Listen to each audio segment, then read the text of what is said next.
Bienvenue encore tout le monde. Merci beaucoup pour votre participation.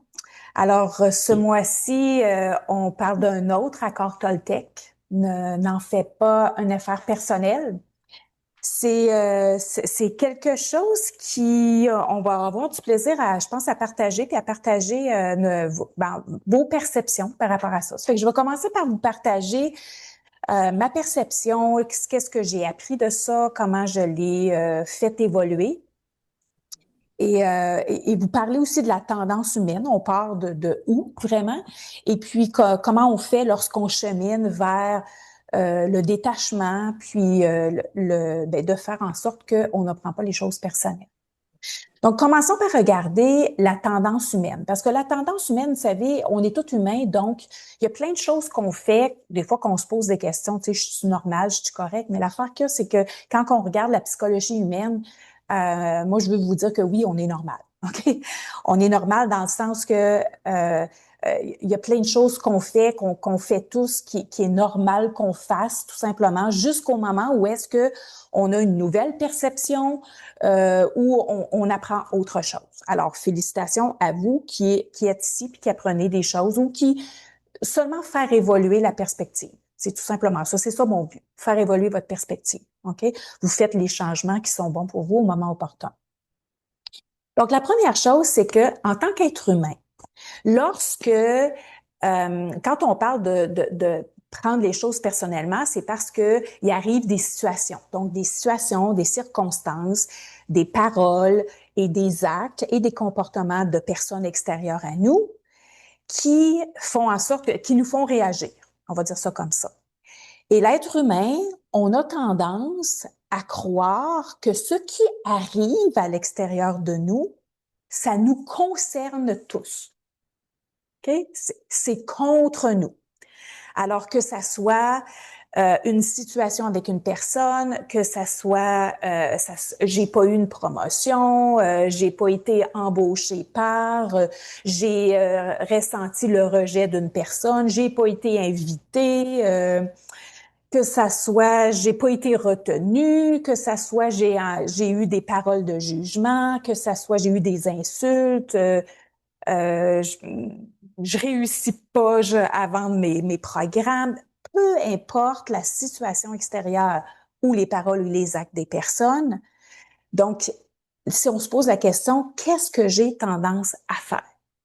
Est-ce que j'ai tendance à croire que je remets ça sur moi, je remets ça sur mes épaules, je prends ça sur moi? Et si je prends ça sur moi, ben ça vient réveiller des blessures, ça vient de réveiller des anciennes mémoires. Ça peut être la blessure du rejet, la blessure d'abandon, ça peut être une blessure ça peut être l'humiliation, ça peut être la trahison, ça peut être je me laisse atteindre parce que ça me remémore qu'est-ce que ma mère me disait ou ma mère qui me répétait ça, qui me répétait les mêmes mots, puis comment je me sentais à cette époque-là. Ça peut faire en sorte que je me sens pas correcte, je me sens pas à la hauteur, je me compare, puis c'est pas le reflet que ça me donne, c'est pas quelque chose que j'aime. OK? Donc, on va avoir tendance, de façon naturelle, sans même y penser, de façon inconsciente, de porter ça sur nous. On est comme une éponge. J'appelle ça c'est comme si on était une éponge. OK? Ça, c'est la tendance humaine. Maintenant, si on part de l'analogie de la pluie, quand il pleut, okay, il pleut pas juste sur le terrain du voisin. Quand il pleut partout. En tout cas, dans une phase, là, il pleut partout. Okay? Et ça veut dire qu'il pleut sur tout le monde qui sont dans la région où il pleut. On s'entend, il pleut sur notre terrain, il pleut sur notre maison, il pleut sur notre jardin, puis si on est dehors, il pleut sur nous. Okay? C'est pas parce qu'on est là que, il pleuvra pas sur nous. Maintenant, c'est notre choix à nous de rester sous la pluie ou de ne pas vouloir se faire tremper. Ça veut dire d'avoir une protection quelconque. Un parapluie, entrer dans notre maison, être sous une protection quelconque. Alors, qu'est-ce que ça veut dire? C'est que peu importe. Dans le fond, là, c'est que ça veut dire que la météo, on ne peut pas la contrôler de la même façon que la météo des gens, on ne peut pas non plus la contrôler. Ce qui se passe à l'intérieur des gens, on ne peut pas contrôler ça. Donc, on ne peut pas contrôler la façon dont eux perçoivent les choses qui font en sorte que c'est à travers leur perception, leur croyance, leur vérité, leur réalité qu'ils vont projeter leur joie, leur bonheur, ou leur peine, ou leur colère, ou leur critique, ou leur jugement sur nous, comme une pluie, comme une tempête, tout simplement. Et c'est notre choix, c'est notre décision, notre responsabilité. On ne peut pas changer l'autre, mais notre responsabilité, c'est comment nous, on va réagir sous la pluie, sous la tempête de l'autre, ou sous la tempête de la situation.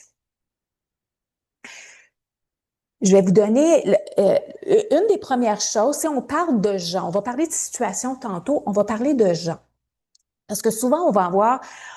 En fait, c'est que notre perception, c'est qu'on voudrait... On est à la recherche du bonheur, de la joie et de l'harmonie, puis on voudrait que tous les gens autour de nous se comportent bien pour que nous, on reste joyeuses, puis en paix, puis en harmonie, puis en joie. C'est ça qu'on voudrait. Hein, on veut pas de conflit, on veut de l'harmonie. On veut pas de conflit, on veut que tout se passe bien. Ça veut dire que dans le fond, on voudrait contrôler tout ce qui se passe à l'extérieur de nous, incluant les gens, parce que je voudrais pas avoir de conflit avec toi, garder l'harmonie. Ça fait que je voudrais que tu dises ci, puis que tu dises pas, puis que tu dises pas ci, puis que tu dises pas ça, parce que moi, je veux me sentir bien. Je veux continuer à me sentir bien. On est comme, puis on a cette tendance-là inconsciente parce qu'on veut rester dans la joie, dans le bonheur, dans l'harmonie. Mais malheureusement, c'est pas possible. C'est juste pas possible. Donc, et la chose à prendre en considération, c'est que chaque personne, ce qu'elle projette sur vous, ça n'a rien à voir avec vous. Et la preuve, je vais vous donner un exemple concret. Supposons que je porte un chapeau, okay? Puis que vous regardez mon chapeau, puis vous l'aimez. Et vous me donnez un commentaire, OK? Vous dites, Nancy, il est beau ton chapeau, je trouve que ça te fait bien, j'aime super ça. Si vous vous posez la question, votre commentaire en lien au chapeau, est-ce que ça a un rapport avec moi ou ça vient du fait que vous aimez la couleur, que vous aimez la forme, que vous aimeriez l'avoir, ce chapeau-là, vous verriez le porter, ce chapeau-là, que vous aimez, qu'est-ce que ça donne en général? Donc, est-ce que votre compliment a un rapport, est-ce que votre compliment est vraiment pour moi ou c'est le reflet de votre préférence? C'est le reflet de votre préférence. Parce qu'on va prendre le chapeau puis on va le mettre sur la tête de quelqu'un d'autre que vous connaissez pas pantoute. Vous allez probablement dire la même chose. J'aime ce chapeau-là. Parce que vous aimez la forme, vous aimez la couleur, vous aimez la texture, vous aimez. Donc, c'est la même chose que ça soit un compliment ou que ça soit une critique. C'est le reflet de la préférence de la personne qui projette les paroles. Donc, c'est le reflet de qu'est-ce qu'elle pense. Donc, surtout quand c'est un jugement, le tu es ou tu n'es pas, ou je veux ou je ne veux pas, c'est la projection de qu'est-ce qu'elle croit ou qu'est-ce qui est bon pour elle et non pas pour vous.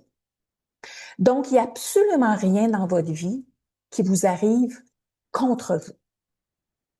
La vie ou les circonstances de votre vie vous arrivent pour vous. Okay? En anglais, on va dire life doesn't happen to you, it happens for you. Okay? Et là, vous allez me dire, ouais, mais il y a plein de choses qui sont désastreuses, qui arrivent dans la vie, puis dans notre vie, puis autour de nous. C'est pas vrai que c'est tout bon. Ben, c'est une autre chose qui est une perception de l'être humain. On a tendance à étiqueter une situation comme étant négative ou positive. Elle est bonne ou elle n'est pas bonne. On va prendre le feu, par exemple. Ben, les feux de forêt ou le feu en général, ben, c'est pas bon. Quand on regarde ça, oui, c'est vrai que c'est pas le fun, c'est pas le fun à vivre, puis c'est vrai que c'est pas beau, puis ça peut avoir l'air néfaste. Mais si on regarde vraiment, qu'est-ce qui se passe après un feu? Ben, il y a une renaissance. Il y a une reconstruction. Il y a quelque chose de beau et bon qui se passe après. Et est-ce que ça se pourrait que la vie, la nature, la vie, la vie en général a besoin de certaines situations désastreuses pour renaître, s'adapter, grandir, se nettoyer? Il y a beaucoup de nettoyage qui se fait.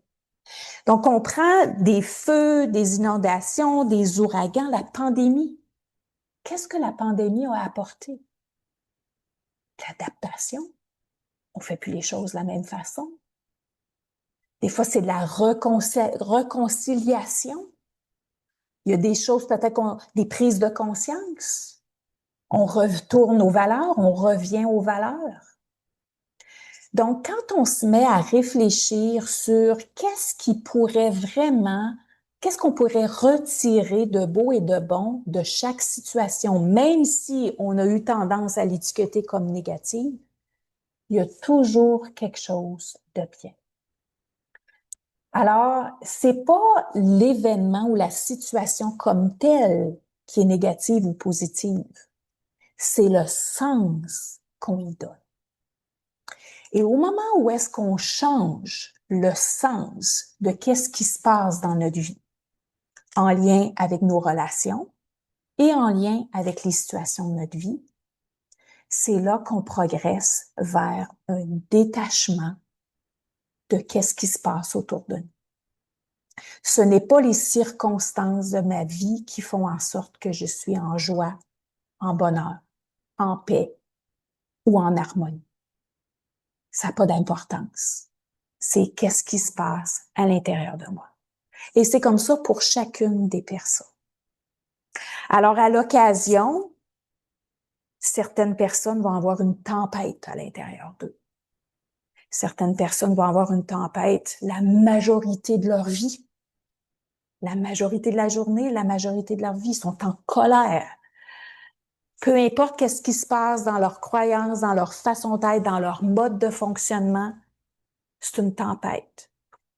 Et naturellement, quand il y a une tempête, ben c'est sûr que ça nous influence. Hein? S'il y a une tempête, même à 50 kilomètres de chez nous, on va avoir peut-être pas la pluie comme telle, peut-être qu'elle va passer, mais on va peut-être voir des nuages, on va peut-être avoir le vent, on va avoir des séquelles de cette tempête-là. C'est normal.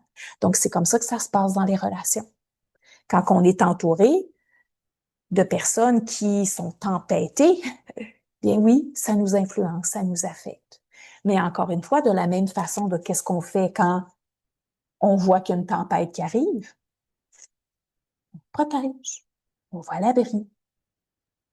Alors, c'est une habileté de s'immuniser contre les paroles, les actes, les jugements et même les situations qui sont néfastes et qui ont eu tendance à nous affecter émotivement ou nous faire réagir. C'est notre responsabilité. C'est une habileté à développer et ça se développe vraiment. Ça part de la prise de conscience, d'une nouvelle perception de la vie. Et peu importe ce qui arrive dans la vie, ce n'est pas contre moi, c'est pour moi.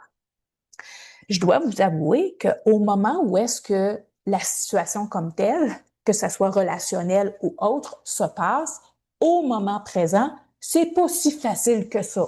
Je vais vous l'avouer, OK? Même si je vous l'explique, puis je vous en parle, je vis parfois des situations où est-ce qu'au moment présent, on dirait que le Toltec, je le trouve pas dans ma tête. Par contre, quand c'est des notions on baigne dans ces notions-là, c'est qu'ils nous reviennent quand même assez rapidement. C'est ça la différence. C'est que oui, OK, au moment où est-ce que ça se passe, ben, on réagit, puis c'est tout à fait normal. On se critique pas ou on se juge pas par rapport à ça. Par contre, c'est qu'est-ce qui se passe après? Est-ce que je reste accrochée à cette situation-là, puis à cette perspective que comment ça se fait que ça m'a tombé sa tête ou comment ça se fait que ça m'arrive à moi? Ou je reviens à la perspective que, OK, il y a eu une belle tempête, une belle grosse tempête. Je n'étais pas protégée, je n'avais pas de parapluie, j'avais pas nulle part pour me mettre à l'abri. Mais maintenant que je suis en conscience, je le suis. Et par l'analyse, par les différents exercices que vous pouvez avoir, que je vais vous proposer durant les semaines à venir, vous allez pouvoir tout simplement cheminer vers, OK, on change notre perception. C'est pas contre moi. Probablement qu'elle vivait quelque chose ou que la situation a besoin de se présenter. Qu'est-ce que ça peut m'apporter? Et puis là, on nomme, hein, ça peut être la solidarité, ça peut être revenir à l'essentiel, ça peut être une résilience, ça peut être une humilité, ça peut être une perspective que finalement, j'ai pas de contrôle sur pas grand-chose dans la vie, sauf moi. Ça peut être adaptation, dépouillement, prise de conscience, un désir de réalignement. Ça peut être ça. Une prise de conscience que je suis pas alignée avec mes valeurs. Ça peut être la créativité aussi. Hein? Qu'est-ce qu'on est en train de vivre là, au niveau politique. Le fait on s'est fait euh, projeter l'idée qu'on pouvait être le 51e État, ben, qu'est-ce que ça fait? Ça crée de la solidarité, ça crée de la créativité aussi. Il y a de plus en plus d'entreprises qui deviennent créatives à s'autosuffire ou à trouver d'autres avenues pour aller chercher leur matière première, autre que les États-Unis. Donc, ça l'amène quelque chose de bon. Oui, c'est négatif si on y reste accroché. Mais au moment où est-ce que on lâche prise, c'est là, c'est une réalité, puis on va vers, ben OK, qu'est-ce qu'on peut faire avec ça? Ben ça l'ouvre les perspectives.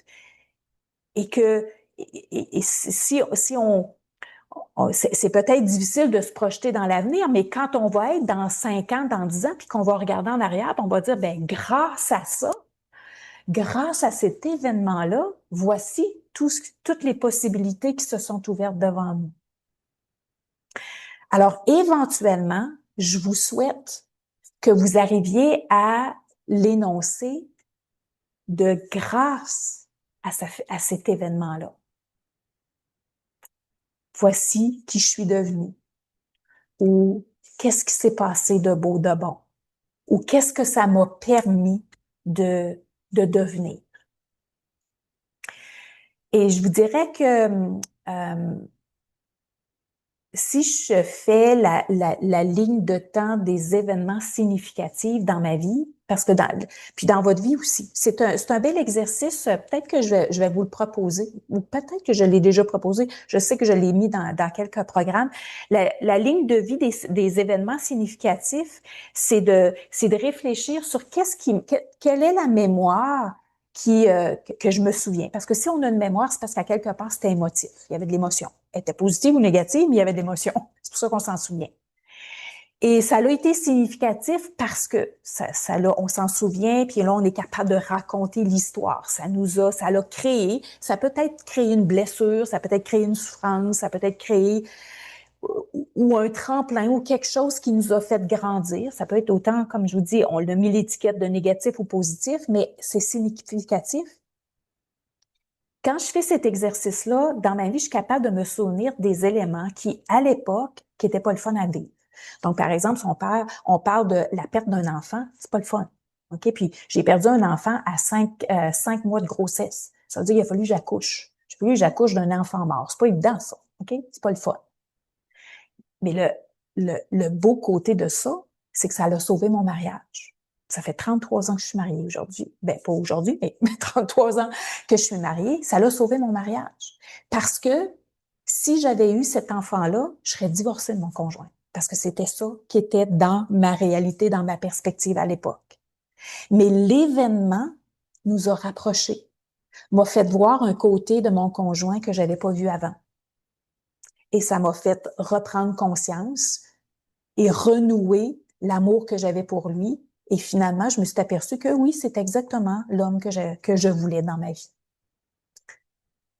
Une autre circonstance, c'est l'adolescence, la période d'adolescence de ma fille, qui a été extrêmement difficile. À ma perspective à moi, c'est la période la plus difficile ever qu'un parent peut vivre.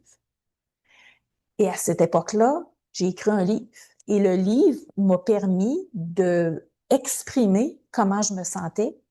Et cette période-là, c'est la période où est-ce que je suis, je crois, en tout cas, du moins, j'ai développé mes compétences en coaching. Je suis devenue une bonne coach grâce à ce que j'ai vécu dans cette phase-là. Parce cette situation-là et ces comportements m'ont comme obligé à mettre ce que j'avais appris en pratique. Parce qu'il n'y avait pas d'autre façon, j'avais pas d'autre moyen que de vivre la situation au quotidien du mieux de mes capacités parce que c'était des conflits presque aux minutes. C'était pas des journées, je ne voyais pas, je me posais pas la question, c'était-tu une bonne journée? C'est combien de bons moments on a eu aujourd'hui? Okay? C'était comme ça que je voyais les choses. Mais aujourd'hui, on regarde ça en arrière, puis on en rit, puis on n'en garde pas rancune absolument de rien. Puis je lui dis ouvertement, c'est grâce à cette phase-là que je suis devenue bonne. Je les ai pratiquées. Tout ce que j'ai appris, je l'ai appris, je l'ai pratiqué. Je l'ai pratiqué plus que j'aurais pratiqué avec des clients. Donc, et c'était la même chose pour plein d'autres. Mon conjoint a perdu son emploi. À l'époque, quand il a perdu son emploi, c'est comme, il s'est fait mettre dehors de l'armée. C'était même pas pensable. Je pensais pas que c'était possible. Mais aujourd'hui, c'est la plus belle chose qui a pu arriver. On savait pas qu'il était visionnaire. Et visionnaire, on a créé quelque chose qui était incroyable en termes de travail, qui nous a permis de vivre aujourd'hui la vie qu'on vit. Donc, s'il n'aurait pas perdu son emploi, on serait restés toutes les deux dans l'armée. Donc, on n'aurait pas créé qu'est-ce qu'on a créé. Alors, il y a plein de choses que on ne sait pas pourquoi que ça nous arrive. En fait, je me trouve privilégiée de pas avoir vécu de maladies graves ou de maladies vraiment tu sais, j'en ai des petits problèmes de santé, mon conjoint aussi, mais pas rien de grave. Mais même à travers la maladie, il y a plein de choses de beau et de bon qui peuvent ressortir de ça.